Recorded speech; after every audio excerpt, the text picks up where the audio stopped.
உமக்கு மேல் ஒருவரும் இல்லையே, எல்லோருக்கும் மேலாக உயர்ந்தவர். உமக்கு மேல் ஒருவரும் இல்லையே. அல்லேலூயா, அல்லேலூயா, அல்லேலூயா, ஆமென். அல்லேலூயா, அல்லேலூயா, அல்லேலூயா, ஆமென். ஒருவரால் சிருஷ்டிக்கப்படாமலே தாமாக என்றென்றும் இருப்பவர். ஒருவரால் சிருஷ்டிக்கப்படாமலே தாமாக என்றென்றும் இருப்பவர். அல்லேலூயா, அல்லேலூயா, அல்லே. நம்முடைய விசுவாசத்தை அறிக்கை செய்யலாம். இயேசு கிறிஸ்துவை பற்றி நான் கேள்விப்பட்டேன், பைபிளை வாங்கி படித்தேன். அவரை என்னுடைய இரட்சகராகவும் ஆண்டவராகவும் மீட்பராகவும் மனமுவந்து ஏற்றுக்கொண்டேன். கர்த்தர் என்னை தமது சொந்த பிள்ளையாக ஏற்றுக்கொண்டார். என்னுடைய பாவங்களை எல்லாம் மன்னித்தார், என்னை சுத்திகரித்தார், என்னை புது சிருஷ்டியாக்கினார், என்னை நீதிமானாகவும் பரிசுத்தமானாகவும் ஆக்கினார். இப்போது ஒரு நல்ல சபையிலே நான் அங்கம் வகிக்கிறேன். உலகம் தர முடியாத அவருடைய சமாதானத்தை அவர் எனக்கு கொடுத்திருக்கிறார். நான் இப்போது பாவி இல்லை, குப்பை இல்லை, தூசி இல்லை, புழு இல்லை, பூச்சி இல்லை. நான் தேவனுடைய குடும்பத்தில் ஒரு அங்கத்தினன். தேவன் என்னுடைய பிதா, என்னுடைய அப்பா. இயேசு கிறிஸ்து என்னுடைய மூத்த சகோதரன். பரிசுத்த ஆவியானவர் என்னுடைய தேற்றரவாளன். கர்த்தர் தேவதூதர்களின் பாதுகாப்பை எனக்கு கொடுத்திருக்கிறார். அவருடைய கண்கள் நீதிமானாகிய என் மீது எப்போதும் வைக்கப்பட்டிருக்கிறது. என்னை தொடுகிறவன் அவருடைய கண்மணியை தொடுகிறான். தேவன் எனக்கு பயமுள்ள ஆவியை கொடாமல் பலமும் அன்பும் தெளிந்த புத்தியும் உள்ள ஆவியையே கொடுத்திருக்கிறார். நான் உன்னை விட்டு விலகுவதும் இல்லை, உன்னை கைவிடுவதும் இல்லை என்று கர்த்தர் சொல்லி இருக்கிறார். நான் கர்த்தருடைய வசனங்கள் எல்லாவற்றையும் விசுவாசிக்கிறேன். என்னுடைய இருதயத்தை எல்லா காவலோடும் நான் காத்துக்கொள்வேன். அதனின்று ஜீவ ஊற்று புறப்படும் என்று கர்த்தர் சொல்லி இருக்கிறார்.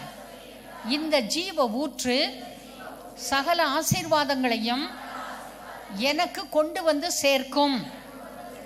என் இருதயமே கர்த்தர் குடியிருக்கும் ஆலயம். அதற்குள்ளே பாவம் தங்குவதற்கு நான் இடம் கொடுக்க மாட்டேன். உண்மையுள்ளவைகள் எவைகளோ, ஒழுக்கமுள்ளவைகள் எவைகளோ, நீதியுள்ளவைகள் எவைகளோ, கற்புள்ளவைகள் எவைகளோ, அன்புள்ளவைகள் எவைகளோ, நற்கீர்த்தி உள்ளவைகள் எவைகளோ, புண்ணியம் எதுவோ, புகழ் எதுவோ, அவைகளையே சிந்தித்து கொண்டும் பேசிக்கொண்டும் அப்படியே நடந்து கொண்டும் இருப்பேன்.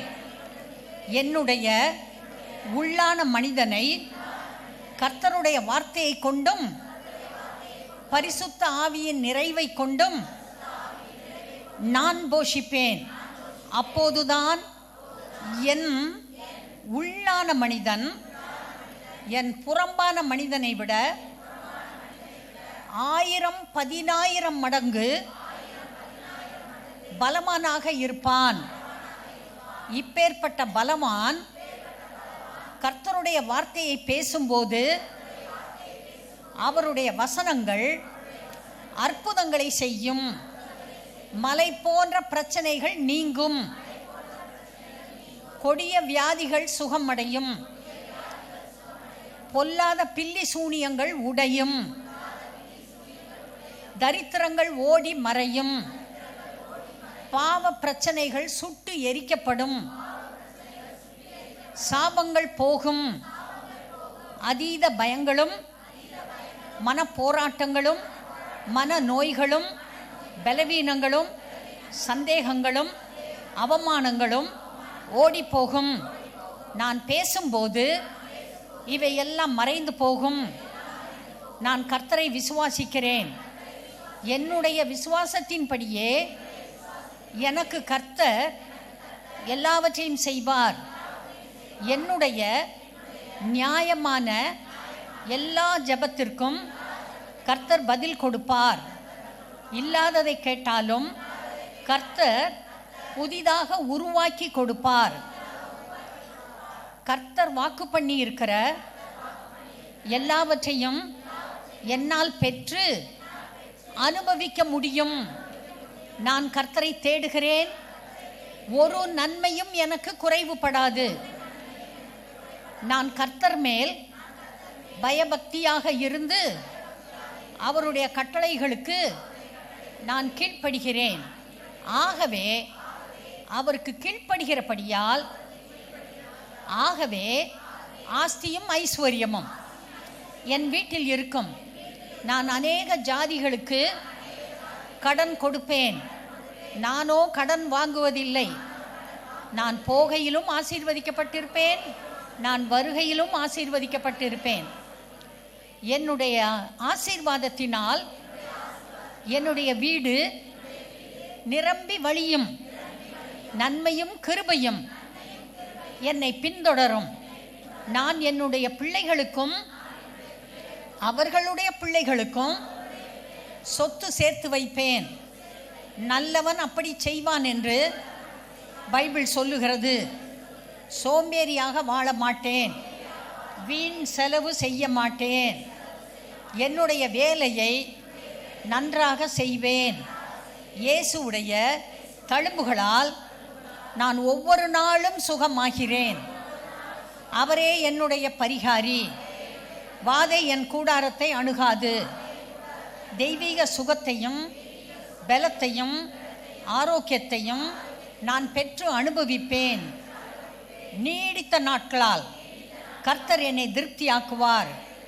நான் முதிர்ச்சி அடைந்தாலும் முதிர்ச்சியின் தோற்றம் எனக்கு இருக்காது. நான் பலவான். கழுகுகளைப் போல செட்டை எடுத்து நான் எழும்புவேன். நான் பலவீனன் அல்ல. நான் பலவான் என்று கர்த்தர் சொல்லி இருக்கிறார். அதை நான் விசுவாசிக்கிறேன். நேர்மையாகவும் ஒழுக்கமாகவும் வாழ்வேன். தெய்வீக ஞானமும் அறிவும் அடக்கமும் பொறுமையும் தைரியமும் சேவை மனப்பான்மையும் கீழ்ப்படிதலும் மன உறுதியும் விசுவாசமும் உத்தம இருதயமும் எனக்கு உண்டு. தவறான நண்பர்களுடன் தவறான நண்பிகளுடன் நான் சேர மாட்டேன். நல்ல எதிர்காலம் எனக்கு உண்டு. கர்த்தருடைய பிள்ளைகளே, வானத்தில் பரலோகத்தில் கர்த்தர் ராஜா. அவர் அங்கே அவருடைய சட்ட திட்டங்களின்படி எல்லாவற்றையும் நடக்க வைக்கிறார். நரகத்தில் பிசாசு இருக்கான். அவனும் அவனுடைய கூட்டமும் அங்கே வாழ்கிறது. அங்கே எல்லாமே நாசகரமான காரியங்கள் இருக்கும். பூமி இங்கே மனிதன் ராஜா. மனிதன் என்ன சொல்லுகிறானோ அது நடக்கும். அவன் ஆளும்படியான அதிகாரத்தை கர்த்தர் கொடுத்திருக்கிறார். கர்த்தர்கிட்ட போய் கர்த்தாவே இதை செய்யும் அதை செய்யும்னு சொல்கிறப்ப அவர் என்ன சொல்லுவார்? நீ தான் ராஜா. உன்னுடைய வாழ்க்கையை நீ ஆண்டுகொள். நீ பேசு, நடக்கும். நீ சொல்லு, சொன்ன மாதிரி உனக்கு ஆகும். என்ன திரும்ப திரும்ப என்னைய போய் கூப்பிட்டுட்ருக்க? நீ உன் வாயை திறந்து பேசுப்பா. பைபிளை படி, அந்த வசனங்களின்படி நட, அதை பேசு, உன்னை சுத்திகரித்துக்கொள், ஒழுக்கமான ஜீவியத்துக்குமா. உலகத்தை உன் இருதயத்துக்குள்ளே கொண்டு வர முயற்சிக்காத. நீ உலகத்துக்கு எதிர்த்து நிற்கணும், பிசாசுக்கு எதிர்த்து நிற்கணும், கர்த்தருக்கு கீழ்ப்படியணும். அப்போது நீ சொல்லுவதன்படி நடக்கும் என்று சொல்லியிருக்கிறார். உங்களுக்கு நிறைய தடவை சொல்லியிருக்கேன். ஒரு தடவை கென்னத் ஹேகின்ட்ட நேராக இயேசுநாதர் பேசுகிறதுக்கு பரலோகத்துலேருந்து இறங்கி வந்தாராம். அவர் ரெக்கார்ட் பண்ணியிருக்காரு, பிரிண்ட் பண்ணியிருக்காரு, எந்த புக்கு எந்த வருஷம் எல்லாம் இருக்குது. அவர் இறங்கி வந்தாராம் கர்த்தர். இந்த கென்னத் ஹேகின்ட்ட ரொம்ப நேரம் பேசுகிறாராம். ஆனால் கென்னத் ஹேகினுக்கும் கர்த்தருக்கும் இடையில ஒரு குரங்கு மாதிரி பிசாசு குதிச்சுக்கிட்டே இருக்குதான். கர்த்தர் பேசுகிறத சரியாக கேட்க விடாமல் இந்த பிசாசு குதிச்சுக்கிட்டே இருக்கான், கத்திக்கிட்டே இருக்கான், கீச்சு மூச்சுன்னு கத்திக்கிட்டே இருக்கான். இவருக்கு சரியாக கேட்க முடியல. உடனே அவர் சொன்னாராம், ஆண்டவரே, இப்படி இந்த பிசாசு குதிச்சுக்கிட்டு இருக்கு, நீங்கள் பேசாமல் இருக்கீங்களே ஆண்டவரே அப்படின்னு சொன்னாராம். சொன்ன உடனே கர்த்தர் சொன்னாராம், அதுக்கு என்னால் ஒன்றும் செய்ய முடியாதுன்னாராம். என்ன ஆண்டவரே சொன்னீங்க? உங்களால் செய்ய முடியாதா, செய்ய மாட்டீங்களா? ஆண்டவர் சொன்னார், என்னால் செய்ய முடியாதுன்னாராம். என்ன அப்படி சொல்கிறீங்க அப்படின்னு உடனே கர்த்தர் சொன்னாராம், நீ பூமியில் கட்டுறது நான் பரலோகத்தில் கட்டுறேன், நீ பூமியில் கட்டவிழ்க்கிறத நான் பரலோகத்தில் கட்டவிழ்க்கிறேன், என் நாமத்தினால நீங்கள் பிசாசுகளை துரத்துவீர்கள்னு சொல்லியிருக்கேன், சகல அதிகாரமும் வல்லமையும் உனக்கு கொடுப்பதற்காக ஏற்கனவே நான் பரலோகத்திலிருந்து இறங்கி வந்து ரத்தம் சிந்தி அடிக்கப்பட்டு வாதிக்கப்பட்டு 3 நாள் நரகத்தில் போய் எல்லா பாடும் பட்டு முடித்து அந்த அதிகாரத்தையும் வல்லமையும் உனக்கு கொடுத்துருக்கேன். நீ வாயை திறந்து பேச மாட்டியா? நீ சொல்ல மாட்டியா? நானே நேராக இறங்கி வந்திருக்கிறேன், அப்புறமும் நீ பேச மாட்டியான்னு கேட்டாராம்.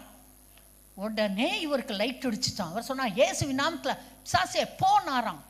மேலேருந்து சொத்துன்னு கீழே விழுந்து ஓடியே போயிடுச்சான். உங்ககிட்ட வல்லமை இருக்கிறது, உங்ககிட்ட அதிகாரம் இருக்கிறது, உங்ககிட்ட வார்த்தை இருக்குது, பைபிள் இருக்குது, பேசுங்க பேசுங்க, வசனத்தை பேசுங்க, வசனத்தை விசுவாசிங்க, வசனம் உங்களுக்காக வேலையை செய்யும், ஒரு நாளும் வெறுமையாய் திரும்பாது, அனுப்பும் காரியமாகும்படி வாய்க்கும். கர்த்தர் தான் சொல்லியிருக்காரு. Simple faith, simple faith. பெரிய காரியமோ சின்ன காரியமோ சிம்பிள் ஃபெய்த். சொல்லுங்க, ஆண்டவரே நான் செத்தாலும் சாகிறேன், ஆனால் உங்கள் வார்த்தையை மீற மாட்டேன், நான் பேசுவேன், கர்த்தர் கொடுத்துருக்க வார்த்தையை பேசுவேன். உட்காந்து தினம் 1/2 மணி நேரம் அந்நிய பாஷை பேசுங்க, பைபிள் எடுத்து வாசிங்க. பைபிள் வாசிக்காமல் படுக்கவே படுக்காதீங்க. இன்னைக்கு வாசிக்கலைன்னு தோணுச்சுன்னா டபக்குன்னு பெட்டை விட்டு எந்திரிச்சு லைட்டை போட்டுறணும், மூத்த கழுவிட்டு உட்காந்துடணும். கட்டாயம் பைபிள் படிக்கணும், 5 பக்கமாவது தினம் படிக்கணும். 1/2 மணி நேரம் அந்நிய பாஷை பேசுறதுக்கு முயற்சி எடுங்க, பேசி பாருங்க. நிச்சயமாக இந்த பூமியிலே இயேசுநாதரை போல வெற்றியோடு நீங்கள் வாழ்வீர்கள். Okay, God bless you.